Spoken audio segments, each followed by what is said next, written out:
ಉಡಾಯಿಸೋ ಖಾರ ಬಣ್ಣ ರುಚಿಯನ್ನು ನೀಡುತ್ತದೆ. ಮೆಣಸಿನ ಪುಡಿ ಚಿಂದಿ ಉಡಾಯಿಸೋ ಖಾರ ಬಣ್ಣ ರುಚಿ. ರಾಜ್ಯದಲ್ಲಿ ಮುಂದುವರೆದ ಜಾತಿ ಜನಗಣತಿಯ ಜಟಾಪಟಿ. ಒಕ್ಕಲಿಗ ಸಚಿವರು ಶಾಸಕರ ಸಭೆಯಲ್ಲಿ ಆದ ಚರ್ಚೆಗಳೇನು? ಡಿಕೆಶಿ ನೇತೃತ್ವದ ಸಭೆಯಲ್ಲಿ ಕಾಂತರಾಜ್ ವರದಿಯ ಜಾರಿಗೆ ವಿರೋಧ ವ್ಯಕ್ತವಾಗಿದೆ ಅನ್ನೋದು ಗೊತ್ತಾಗ್ತಾ ಇದೆ. ಜಯಪ್ರಕಾಶ್ ಹೆಗ್ಡೆ ಕೊಟ್ಟಿರುವಂತಹ ಮೀಸಲಾತಿ ಹೆಚ್ಚಳದ ಶಿಫಾರಸಿಗೆ ಸಮ್ಮತಿ ಕೊಟ್ಟಿದ್ದಾರೆ ಅನ್ನೋದನ್ನು ಹೇಳಲಾಗ್ತಾ ಇದೆ. ಹೊಸದಾಗಿ ವೈಜ್ಞಾನಿಕ ಸಮೀಕ್ಷೆಯನ್ನ ನಡೆಸಿ ವರದಿ ಅನುಷ್ಠಾನಕ್ಕೆ ಒಪ್ಪಿಗೆಯನ್ನ ನೀಡೋದು, ಇದನ್ನೇ ನಾಳೆಯ ಕ್ಯಾಬಿನೆಟ್ ಸಭೆಯಲ್ಲಿ ಮಂಡಿಸೋಕೆ ಒಪ್ಪಿಗೆ ಕೊಟ್ಟಿದ್ದಾರಂತೆ ಎಲ್ಲ ಶಾಸಕರುಗಳು.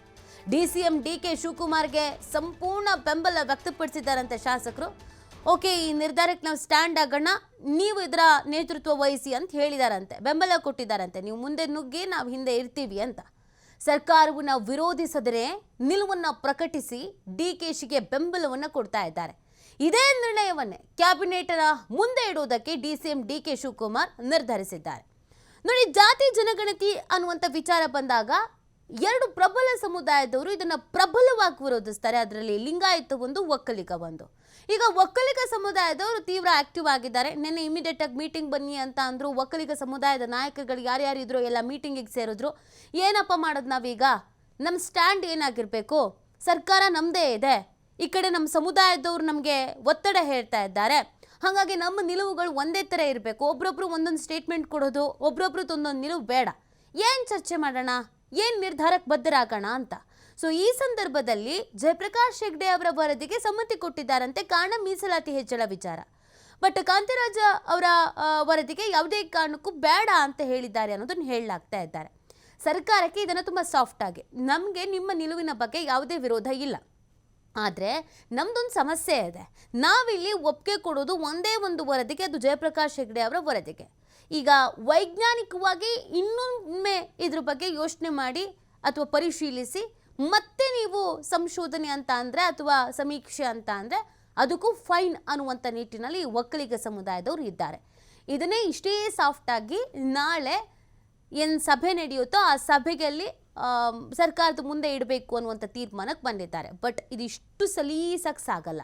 ಯಾಕಂದರೆ ಇನ್ನುಳಿದಂಥ ಸಮುದಾಯಗಳು ಜಯಪ್ರಕಾಶ್ ಹೆಗ್ಡೆ ಅವರ ವರದಿಯನ್ನು ತಿರಸ್ಕರಿಸಬಹುದು, ಅವರಿಗೆ ಇದ್ರ ಬಗ್ಗೆ ಸಮ್ಮತಿ ಇಲ್ಲದೆ ಇರಬಹುದು. ನಮಗೆ ಈ ವರದಿ ಬೇಕಾಗಿಲ್ಲ, ನಮಗೆ ಬೇಕಾಗಿರೋದು ಏನು ಅಂತ ಹೇಳಿದ್ರೆ ನಾವಿಲ್ಲಿ ಗಮನಿಸಬೇಕಾಗಿರೋದು ಕಾಂತರಾಜ್ ವರದಿ ನಮಗೆ ಬೇಕು. ಇವ್ರಿಗೆ ಕಾಂತರಾಜ್ ವರದಿ ಬೇಡದೇ ಇರಬಹುದು, ನಮಗೆ ಕಾಂತರಾಜ್ ವರದಿ ಬೇಕು, ನಮಗೆ ಜಯಪ್ರಕಾಶ್ ಹೆಗ್ಡೆ ಅವ್ರ ವರದಿ ಬೇಡ ಅಂತ ಹೇಳಬಹುದು. ಗೊತ್ತಿಲ್ಲ ಅವ್ರಗಳ ನಿರ್ಧಾರ ಏನಿರುತ್ತೆ, ಅವ್ರಿಗೇನು ಹೇಳ್ತಾರೆ, ಅವ್ರ ತೀರ್ಮಾನ ಏನಿರುತ್ತೆ ಗೊತ್ತಿಲ್ಲ. ಸೊ ಆ ಕಾರಣಕ್ಕಾಗಿ ತೀವ್ರ ಕುತೂಹಲ ಕೆರಳಿಸ್ತಾ ಇದೆ ಒಂದು.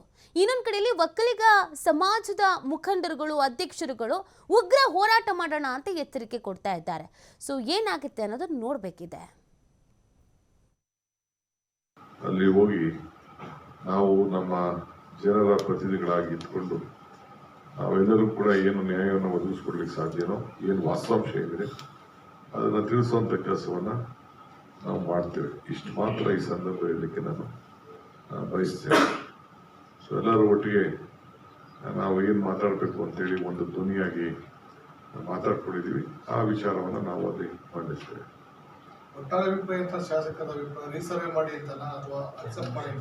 ಕ್ಯಾಬಿನೆಟ್ ಅಲ್ಲಿ ಕೆಲವು ನನಗೇನೋ ಹೇಳಿದ್ದಾರೆ ಅವರೆಲ್ಲ. ನಾನು ಕ್ಯಾಬಿನೆಟ್ ಅಲ್ಲಿ ಮಾತಾಡೋದನ್ನ ಇಲ್ಲಿ ಮಾತಾಡೋಕ್ಕೆ ಅದು ಅವಕಾಶ ಇಲ್ಲ. Cabinet is A secret confidential meeting. Cabinet ಅಂದ್ರೆ ಗೌಪ್ಯ. ಅದು ಕೆಲವು ಕೊಟ್ಟಿದ್ದಾರೆ, ಅವರೆಲ್ಲ ಅಭಿಪ್ರಾಯಗಳು ತಿಳಿಸಿದ್ದಾರೆ. ಸುಮ್ಮನೆ ಅವ್ರು ಯಾರಾದ್ರೂ ನಿಮ್ಗೆ ಹೇಳ್ಬೋದು, ನಾವ್ ಹಿಂಗ್ ಹೇಳುದು ಹಂಗೆ ಹೇಳುದು ಅಂತ ಅಂದ್ಬಿಟ್ಟು ನೀವು ಆಫ್ ದಿ ರೆಕಾರ್ಡ್ ಅಂತ ಹೇಳ್ಬೋದು. ಎಲ್ಲ ಆಫ್ ದಿ ರೆಕಾರ್ಡ್ಗೂ ತೆರೆ ಎಳಿತಾ ಇದ್ದೀವಿ. ನಮ್ಮ 5 ಜನಕ್ಕೂ ಅವರು ಆಥರೈಸ್ ಮಾಡಿದ್ದಾರೆ, including the political secretary to chief minister authorise ಮಾಡಿದ್ದಾರೆ. ನಾವು 5 ಜನನು ಏನು ಹೇಳಬೇಕು ಅದನ್ನು ಖಂಡಿತ ನಾವು ಹೇಳ್ತೇವೆ.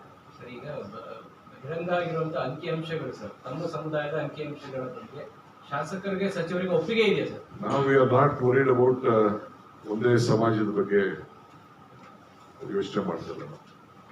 ನಾನು ಕಾಂಗ್ರೆಸ್ ಪಕ್ಷದ ಅಧ್ಯಕ್ಷರಾಗಿದ್ದೀವಿ, ನಾವೆಲ್ಲ ಮಿನಿಸ್ಟರ್ ಇದ್ದೇವೆ.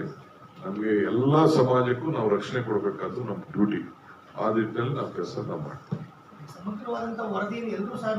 ನಾವು ಯಾರು ಯಾವ ವರದಿಗೂ ನಮ್ದೇನು ಇದರಲ್ಲಿ ಅವರು ಸಿಸ್ಟಮ್ ಏನ್ ಮಾಡಿದ್ದಾರೆ ಆ ಸಿಸ್ಟಮ್ ಅಲ್ಲಿ ನಾವು ಯಾರು ತಪ್ಪನ್ನ ಕಂಡುಹಿಡಿಯಲಿಕ್ಕೆ ತಯಾರಿಲ್ಲ. They have done a detail exercise, socio economic survey ಎಲ್ಲ ಕೂಡ ಏನು ಸುಮ್ಮನೆ ಮಾಡಿದಾರ, 1 ಲಕ್ಷಾಂತರ ಜನ ಪ್ರಯತ್ನ ಮಾಡಿದ್ದಾರೆ, ಮಾಹಿತಿ ಕಲೆಕ್ಟ್ ಮಾಡಿದ್ದಾರೆ, ಅದೆಲ್ಲ ಕರೆಕ್ಟಾಗಿ ಅವ್ರು ಏನಿರ್ಬೇಕು ಮಾಡಿದ್ದಾರೆ. ಕೆಲವು ಮಾಧ್ಯಮದಲ್ಲಿ ವಿರೋಧ ಪಾರ್ಟಿಗಳು ಕೆಲವು ಗೊಂದಲ ಕ್ರಿಯೇಟ್ ಮಾಡ್ತಾ ಇದ್ದಾರೆ.